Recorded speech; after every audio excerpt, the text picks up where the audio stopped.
Hello guys, and welcome back to my channel. Today, as you've seen in the title, as you've seen in the thumbnail, we are going to be doing a grocery haul. Now, it's been a while since I've done any lifestyle content, really. I used to do a lot of what I eat in a day videos and food hauls, and I used to actually post on my Instagram, like my shopping cart every week. And I haven't done that for a while, and that's for a couple different reasons.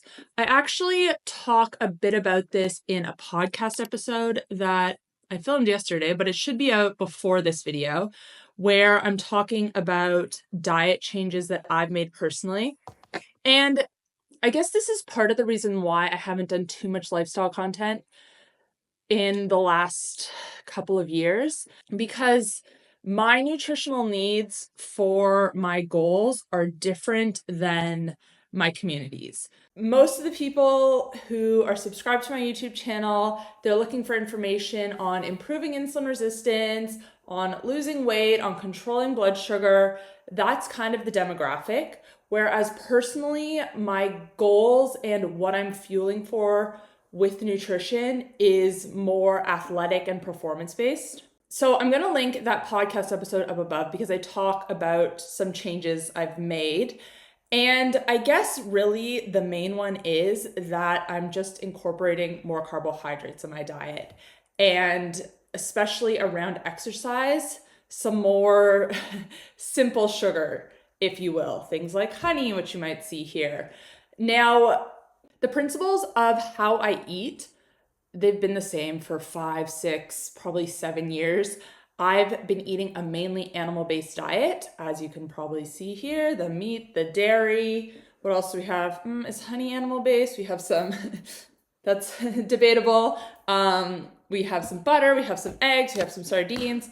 I'll go through everything in a minute, but yeah, mainly animal-based, protein-focused, and then minimal plants, minimal fruit, vegetables, not too many nuts and seeds. It's mainly animal-based protein. Really, the shift I've made personally is targeting carbohydrates more around exercise, which I think for the vast majority of people, the vast majority of the population, and for my community, they do not need to be having even moderate carbs in their diet. They're going to see the best results from eating low carb, but I do try to meet people where they're at, and that's why I talk a lot on my channel about different tips and ways that you can still incorporate some carbs in your diet and not see those huge spikes in blood sugar.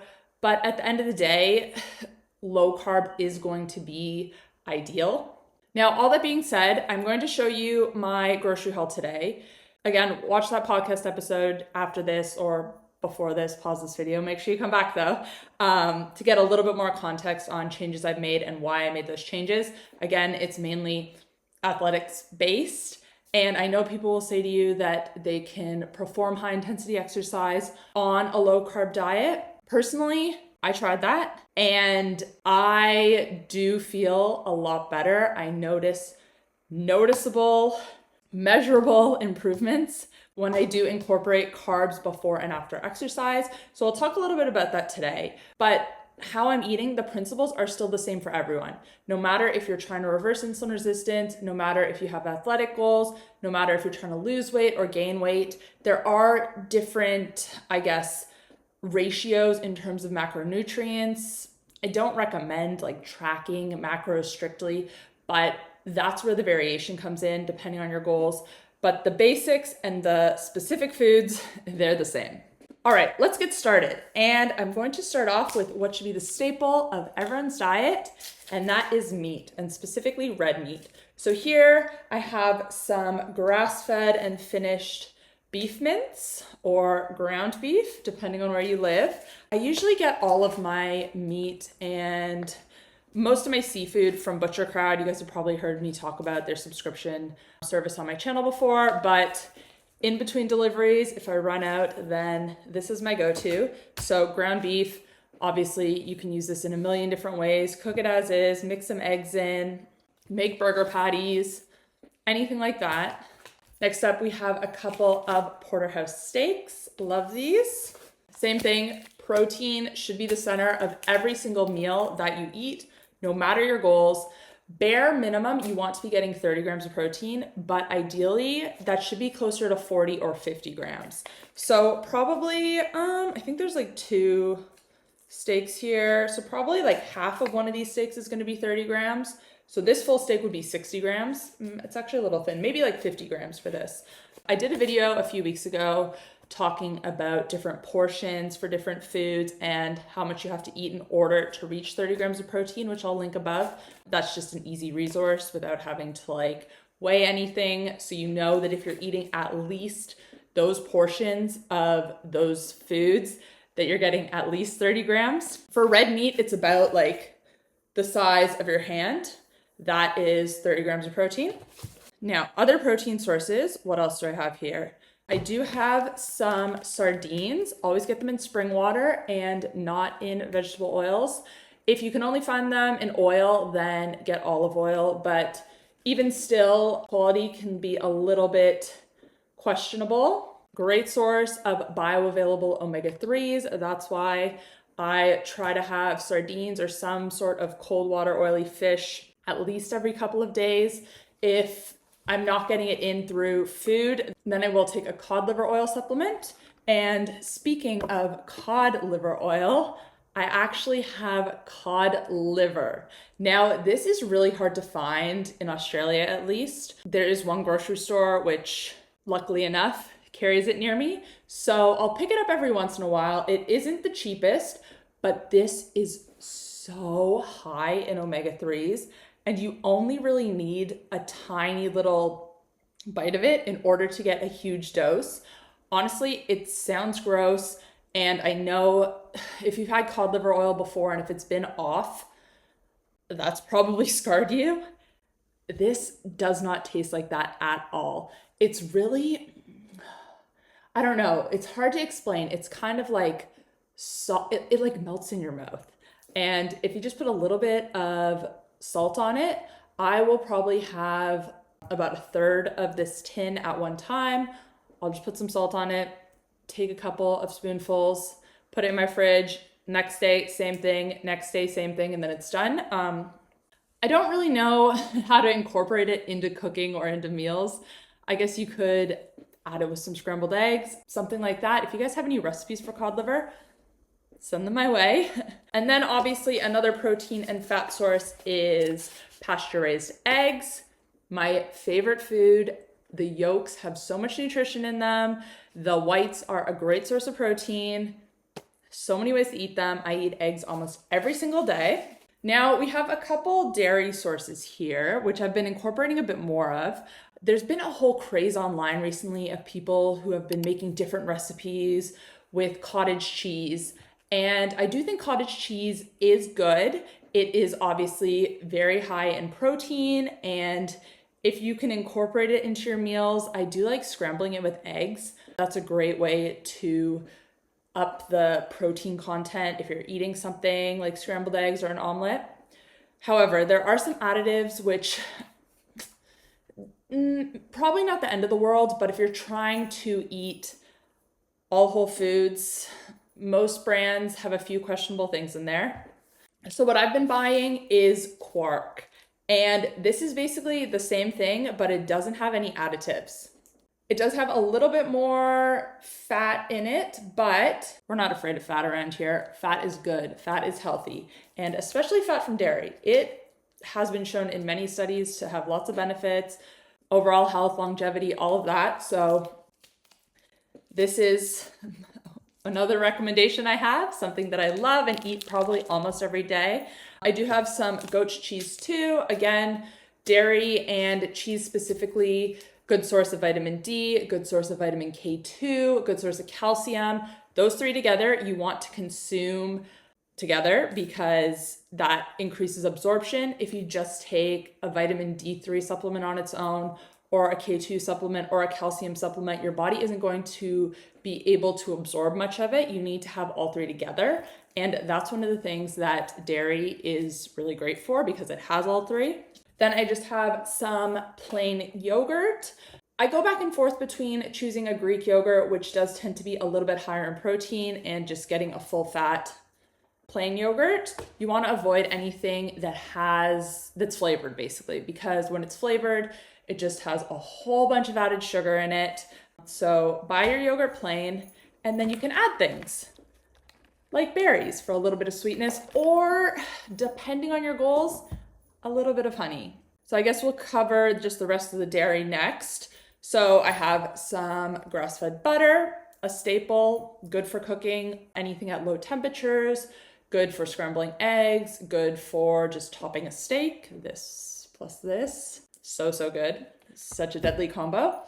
And then we do have ghee. Now I didn't actually buy this in this haul. I had this ghee already. This is a grass-fed ghee from Cell Squared. Ghee is clarified butter. So basically butter is like 99% fat, but then it has a little bit of protein, like trace amounts, and that's what causes it to burn. So when you heat butter too much, then it'll start to burn. Ghee is just butter where all of the protein has been removed. So it's really good for high heat cooking. It still has a lot of the same benefits in terms of having those fat soluble vitamins, so A, D, E, and K. Really good for cooking. It can be a little bit pricey, but a jar lasts you a while. That's why I didn't need to buy a new one, because I already had it. And I'll link to anything I have links to here. So like this, the sardines, whatnot, in the description box down below. Absolutely love ghee. I could just eat this off the spoon. It is so good. Now let's move into some of my carbohydrate sources. And like I said in my podcast episode, for me personally, like I am still a huge low carb diet advocate. But when my goals shifted a couple years ago, when I got back into playing ice hockey competitively, and now I'm literally playing at the international level. I competed at Worlds last year for Australia, experimented with adding some more carbs in and really noticed a difference. But my issue is a lot of the athlete targeted supplements for pre-workout carbs, post-workout carbs, recovery, in-game carbohydrates, drinks to add to your water bottle, things like that. They are so processed. The ingredients list, oh my God. So this basically goes against everything that I talk about and that I recommend in terms of balancing blood sugar, because usually day to day, most people do not want to be consuming simple sugar that's absorbed rapidly, because that causes a big spike in blood sugar. But when you are competing in high intensity activities, when you're competing, you want that energy as fast as possible, because how you are moving is just so quick and you need that quick energy source. So in situations like that, those simple sugars are actually beneficial and they're ideal. And that's why these things are so processed and why you consume them in drinks. But oh my God, and those gels, just the ingredients list, oh, it does my head in.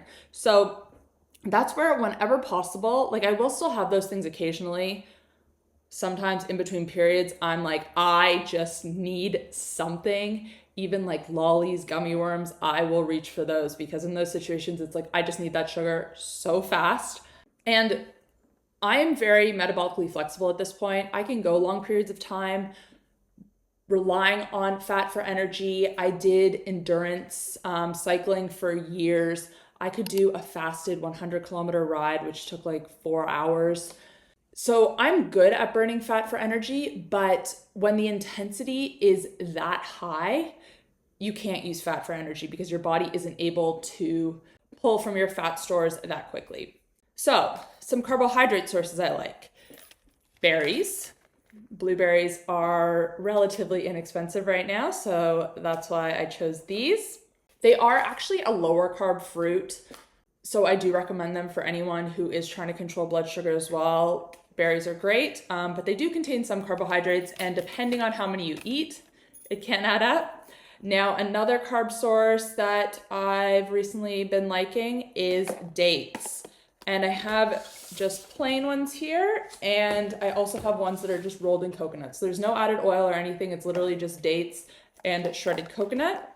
I will take these like 2 pre-workout, like that'll give me a little bit of a boost before or maybe afterwards. Yeah, if I'm just... See, this is what I talk about in my other one, is been trying to incorporate carbs at every meal because my exercise schedule and competing and whatnot has been so frequent and so high intensity. I'm needing to consume a lot more carbohydrates even throughout the day as well. So if I don't have any carbs in a meal, I might just have a couple of dates. Now, another carb source, honey. Again, simple carb source. So this is going to be fast energy. So before exercise is mainly when I will have that. Now, this is actually another low carb source because it is still mainly carbs, but spaghetti squash. If you have never had spaghetti squash before, this is a game changer. I actually prefer this to regular pasta in terms of taste, which is saying something because, I mean, who doesn't love pasta? Obviously, I don't eat that very often. I haven't eaten that very often for years. I'll have it every now and again, but I do love spaghetti squash. What you do is you slice this in half if you've never had it before. You scoop out the seeds and then you roast it 30 minutes, 40 minutes in the oven. And then you take a fork and you can literally just like pull it apart into spaghetti. Highly recommend this. Yeah, it does have some carbs. It's a lot lower carb than pasta, as I just said. I have an acorn squash here. Fun fact, I'm still referring to these as squashes, but in Australia, they call squash pumpkin. So this would be a pumpkin, this would be a pumpkin, butternut squash is butternut pumpkin. Yeah, so acorn squash, acorn pumpkin, another carb source I've been liking, more of a starchy carb, and then bananas. Again, these are gonna be pretty rapidly digested carbohydrates, so they're good for around exercise. Have I mentioned everything? I think that might be everything. All right, well, I hope that you found this video helpful. Again, mainly animal-based, so I'm gonna have protein sources at every meal. I'm thinking about doing an updated what I eat in a day video. I get questions about that all the time because I used to do a lot of those videos on my channel, but I kind of moved away from that content. I think I might do an updated one, so I'll show you in that video how I structure my meals. I do have other videos on my channel about how to build meals without counting calories or macros for insulin resistance and the basic framework. And that does actually just apply to how I eat, except for, again, just leveraging carbohydrates a little bit more. I think that's going to wrap up today's video. Thank you so much for watching, and I will see you guys next time. Bye.